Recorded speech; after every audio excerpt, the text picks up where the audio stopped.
سب سے پہلی بات دینی جماعتوں کے حوالے سے آپ کو یہ بات ملحوظ احاطہ رکھنی چاہیے کہ جو دینی مذہبی جماعت ہوتی ہے اس کے قیام کا کیا مقصد ہوتا ہے، اس کا قیام معرض وجود میں لایا کیوں جاتا ہے، دینی جماعتوں کا منشور اور دستور ہوتا کیا ہے۔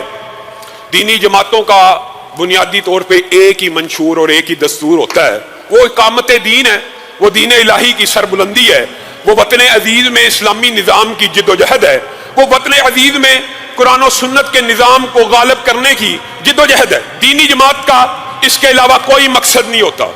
جماعت اسلامی ہو، جمعیت علماء اسلام ہو، تحریک لبیک ہو، جو امیدوار آپ کے حلقے کے اندر مضبوط ہے آپ اس کو ووٹ ڈالیں، اور بعض لوگ اس بات کے اوپر عجیب و غریب کمنٹس اور تبصرے کرنا شروع کر دیتے ہیں۔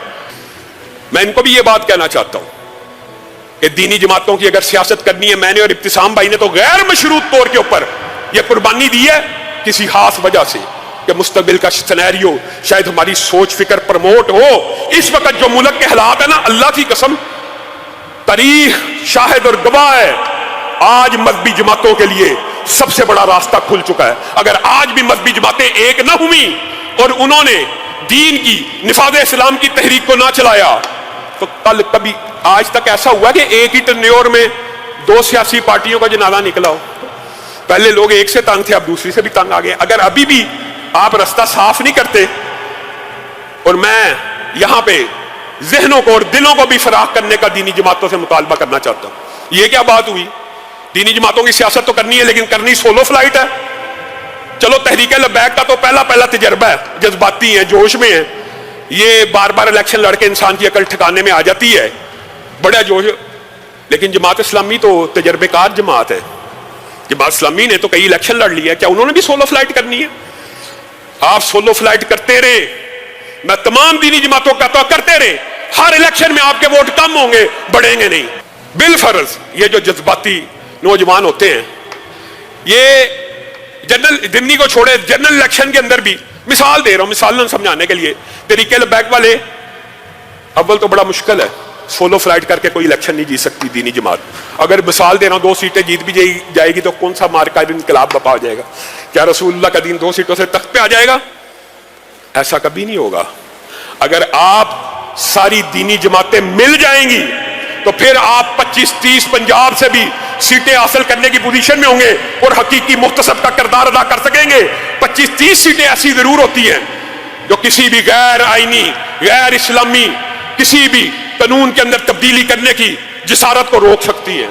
1-2 سیٹوں سے کیا ہو جاتا ہے؟ اور یہ بھی عجیب بات ہے، وہ فلاں کے ساتھ اتحاد کر لیا، جماعت اسلامی کے ساتھیوں کو بھی یہ تحفظات ہوتے ہیں، مولانا فضل الرحمان صاحب کے ساتھ اتحاد کر لیا یا فلاں کے ساتھ اتحاد کر لیا، 5 سیٹیں ان کی زیادہ نکل، یار 5-7 اگر کسی کی زیادہ نکل رہی ہیں تو 2-4 تمہاری بھی تو نکل رہی ہیں۔ اور 5-7 سیٹوں سے کون سا کسی نے ملک کا وزیر اعظم یا صدر بن جانا ہوتا ہے؟ یہ رہے گی سیاست پریشر کی، یہ محتسب کی سیاست رہے گی۔ اس لیے میری تمام دینی جماعتوں سے یہی گزارش ہے، ہم نے ہر دینی جماعت کی غیر مشروط سپورٹ کا اعلان کیا ہوا ہے، جہاں پہ جس جماعت کا کینڈیڈیٹ مضبوط ہے، اللہ کی قسم یہ مل جائیں، یہ میں صرف پنجاب کی آپ کو بات کہہ رہا ہوں، اگر یہ مل جائیں تو خیبر پختونخوا اور بلوچستان میں آج ہی اگر یہ مل جائیں آپ کی 2 صوبوں میں حکومت قائم ہو سکتی ہے، اور پنجاب میں آپ اس پوزیشن میں آ سکتے ہیں کہ آپ محتسب کا حقیقی پریشر گروپ کا کردار ادا کر لیں۔ اور اگر اکیلے لڑتے رہنا ہے، ساری زندگی اکیلے ہی لڑتے رہنا ہے، تو پھر آپ کچھ بھی نہیں کما سکیں گے۔ پھر آپ کے ووٹ دن بہ دن، یہ تحریک لبیک والے بھائی ہیں، ان کو تجربہ کر لینے دیں، 10-20 ہزار ووٹ لینے سے کیا ہو جائے گا؟ کچھ بھی نہیں ہوگا۔ لیکن یہ جذبہ ہے، نئی پارٹی ہے، اس کو تجربہ کر لینے دیں۔ لیکن میری اصل بات تو جماعت اسلامی اور جمعیت علماء اسلام اور دیگر دینی جماعتوں سے جو 20-50 سال سے الیکشن لڑ رہے ہیں، وہ بھی سولو فلائٹ کرنا چاہتے ہیں۔ ایسا ہرگز نہ کیجئے، دین پسندوں کے، اسلام پسندوں کے ووٹوں کو جمع کیجئے، فراغ دلی رکھیے۔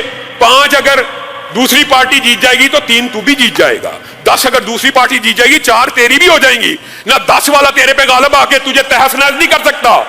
یہ ایک دوسرے کو پرموٹ کرنے کی اور مشترکات کے اندر، اور میرے بھائیو اہل حدیث ہو، دیوبندی ہو، بریلوی ہو، کوئی بے پردگی کو اچھا سمجھتا ہے، کوئی شراب کو اچھا سمجھتا ہے، کوئی سود کو اچھا سمجھتا ہے، کوئی جوئے کو اچھا سمجھتا ہے، کوئی چوری ڈکیتی کو اچھا سمجھتا ہے۔ جتنے مشترکات ہیں پہلے ان کے اوپر تو آ جاؤ۔ قتل کی حدود کو سب مانتے ہیں، یہ حدود اللہ کے نظام کو ہر کوئی مانتا ہے، قرآن و سنت کے نظام کو ہر کوئی مانتا ہے. تو آپ سے یہ اپیل ہے کہ آپ اس حلقے کے اندر نون لیگ کا نہیں، پی ٹی آئی کا نہیں. اور ایک بات ضمنی طور پہ اور کہنا چاہتا ہوں، بہت سے ساتھیوں نے یہ بھی پوچھا ہے اور اس لیے پیغام دے رہا ہوں، رافضی فکر کا امیدوار ہو، گستاخ صحابہ ہو، وہ کسی بھی پارٹی کا ہو، اس کو ووٹ دینا حرام ہے. آپ نے اس کو ووٹ نہیں دینا، کسی بھی پارٹی کا. اور عمومی طور پہ نہ پی ٹی آئی کو ووٹ دیں، نہ نون لیگ کو ووٹ دیں. ووٹ دینی جماعتوں کے دیں. اپنے حلقے کے اندر دینی جو مضبوط امیدوار ہے اس کی سپورٹ کریں. اس حلقے کے اندر پی پی 170 کے اندر میں نے اور ابتسام بھائی نے وقاص احمد بٹ صاحب کی حمایت کا اعلان کیا ہے. سب ساتھی ان کی سپورٹ بھی کریں، ان کو ووٹ بھی دیں.